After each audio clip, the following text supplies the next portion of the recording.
Kami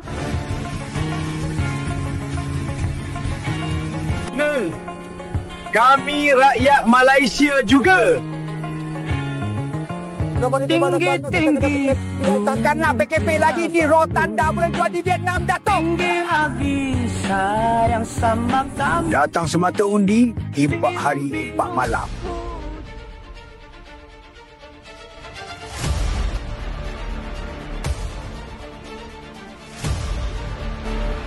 Tapi tentang kesejahteraan orang yang berada di sekelilingnya.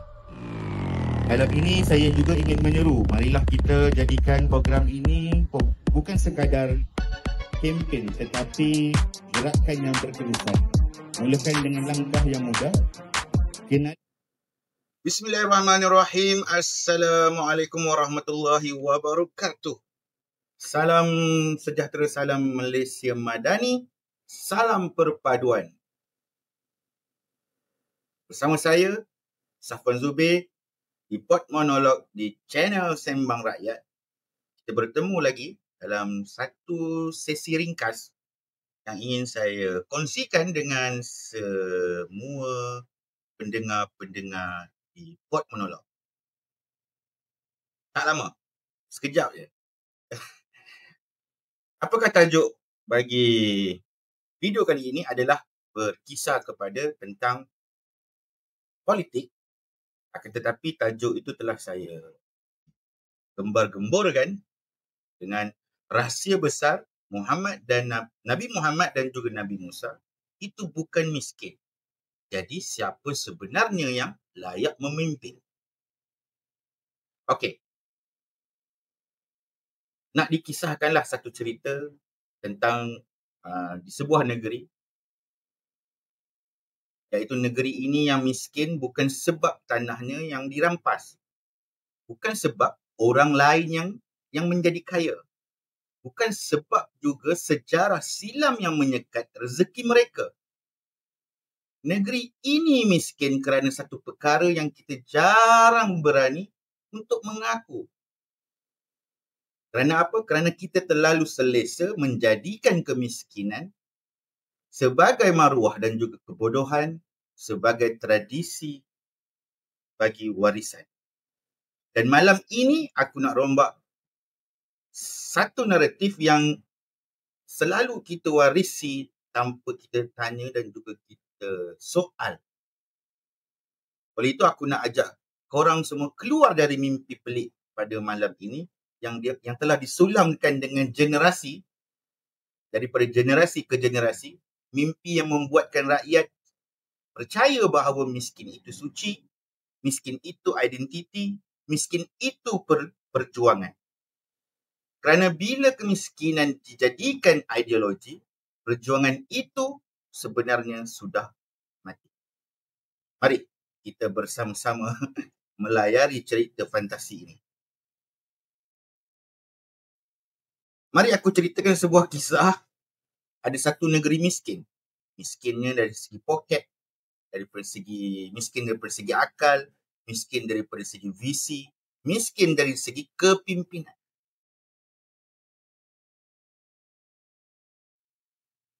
Bukan miskin sebab tiada peluang. Ada peluang. Tapi miskin sebab mereka gagal menguruskan peluang. Silap, jangan salah ni. Miskin sebab mereka gagal menguruskan peluang. Dia sudah ada peluang, tapi dia gagal untuk uruskan peluang. Dan setiap kali mereka bertanya, ataupun rakyat bertanya kepada mereka, si pemimpin, kenapa kita miskin? Kenapa negeri kita masih miskin? Bukankah jawapan yang sepatutnya keluar adalah dengan jawapan kerana pendidikan kita jatuh, kerana kepimpinan yang ada sebelum ini dan sekarang pun lemah, dan kerana sistem yang ada pada hari ini telah rosak, kerana budaya kerja yang tidak pernah berubah, kerana ekonomi yang bocor bagai pukat yang koyak. Itu adalah jawapan yang sepatutnya keluar. Tetapi ia tidak berlaku. Mereka tak sanggup mendengar akan kebenaran yang disebutkan tadi. Maka negeri miskin ini mencipta satu naratif yang ajaib. Naratif yang boleh membuatkan rakyat lupa terhadap segala logik yang ada.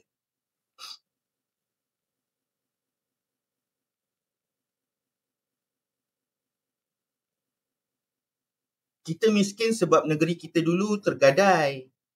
Kalau kita dapat balik negeri itu, kita akan kaya semula. Dan rakyat miskin pun bersorak, "Iha, seakan mimpi sudah dekat. Seakan bila tanah lama telah kembali ke tangan mereka, duit itu seperti jatuh daripada langit. Kilang tumbuh sendiri daripada tanah dan kemiskinan laib dalam satu malam." Inilah fantasi politik paling klasik dalam dunia manusia. Mengalihkan kegagalan dalaman kepada musuh luar. Dan fantasi ini lama-lama ia menjadi satu agama baru bagi negeri itu. Tuan-tuan dan puan-puan, adik dan abang, kakak-kakak dah semua. Ingin saya katakan bahawa ini adalah satu strategi propaganda yang paling tua dalam sejarah manusia. Dalam psikologi politik ia dipanggil political displacement strategy. Pindahkan kesalahan kepada entiti yang tidak boleh membalas. Gunakan nostalgia lama sebagai alat bagi memanipulasi.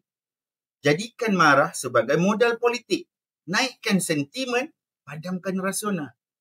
Bila pemimpin gagal, dia cipta musuh. Bila rakyat marah, dia sediakan sasaran. Dan negeri miskin itu pun percaya bahawa kemiskinan mereka adalah kesan daripada tanah, bukan kehilangan daripada akal. Mereka percaya kalau tanah mereka kembali, kita akan makmur.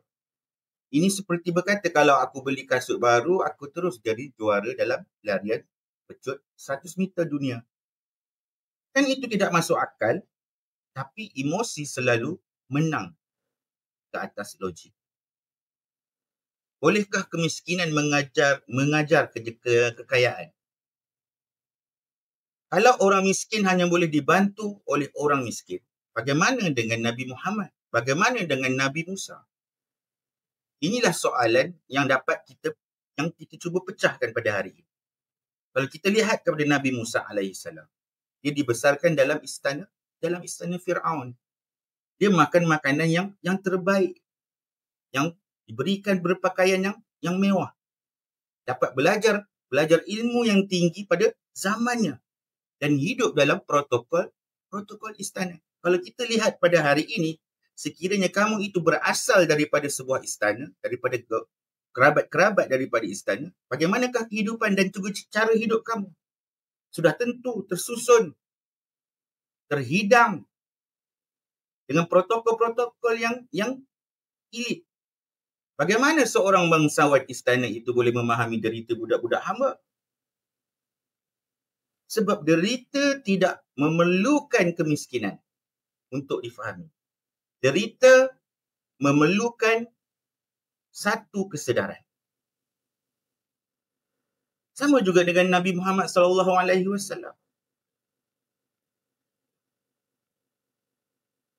Baginda merupakan seorang cucu bagi pembesar di negeri Mekah. Keluarga baginda merupakan keluarga elit Quraisy. Mereka berniaga di jalur antarabangsa yang dihormati oleh banyak kabilah di kota Mekah, dan juga diberikan gelaran Al-Amin sebelum kenabian. Baginda bukan miskin.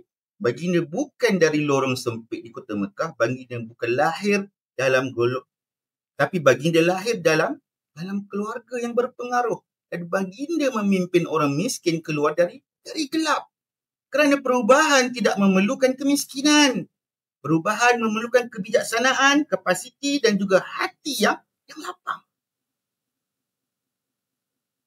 Mengapa Allah memilih mereka daripada kelas yang elit?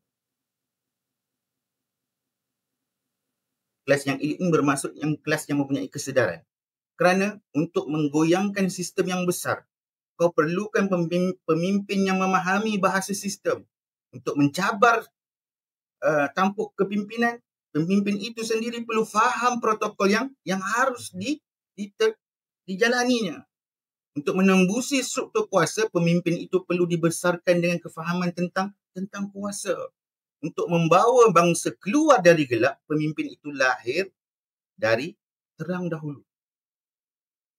Pemimpin bukan sekadar pandai bercakap, pemimpin perlu faham ekonomi, pemimpin perlu faham manusia, pemimpin perlu faham struktur, pemimpin perlu faham dunia, pemimpin perlu faham masa depan. Musa tidak miskin, Nabi Muhammad juga tidak miskin. Mereka kaya dari segi minda, bukan kaya dari segi kesombongan. Dan itu merupakan syarat bagi seseorang kepimpinan yang sebenar.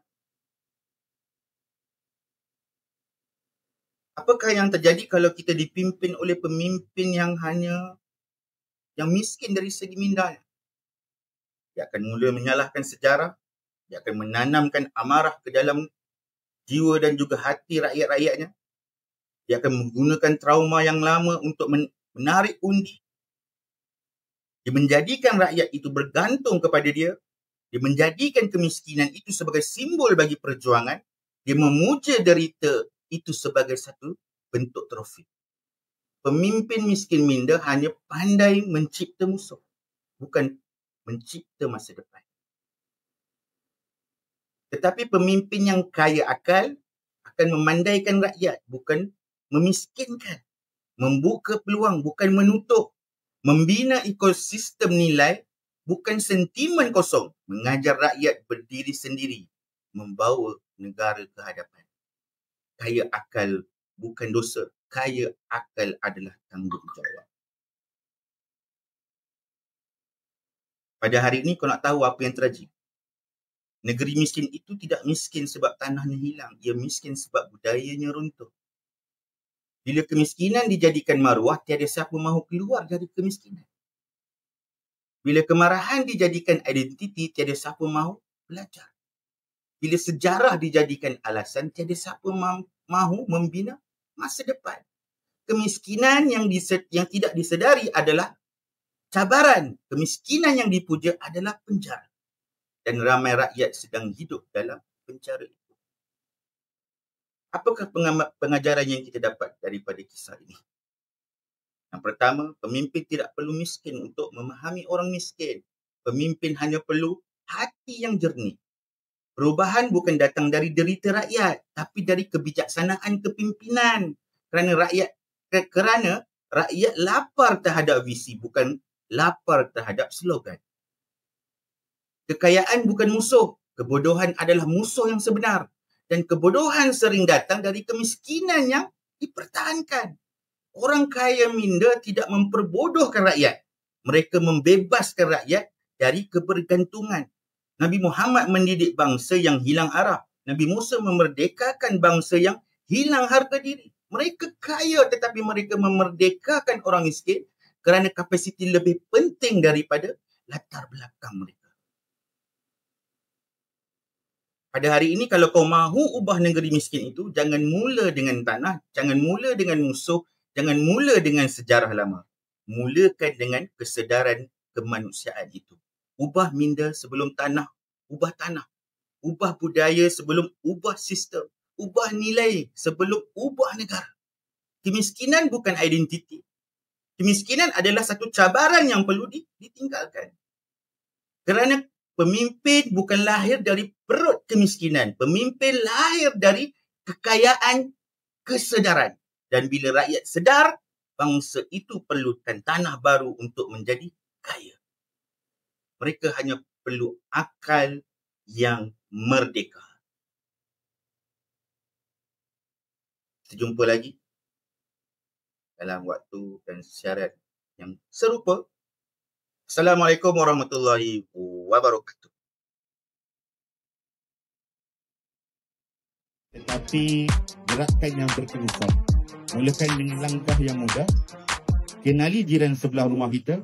saling bertegur siapa, dan apabila nampak sesuatu yang mencuri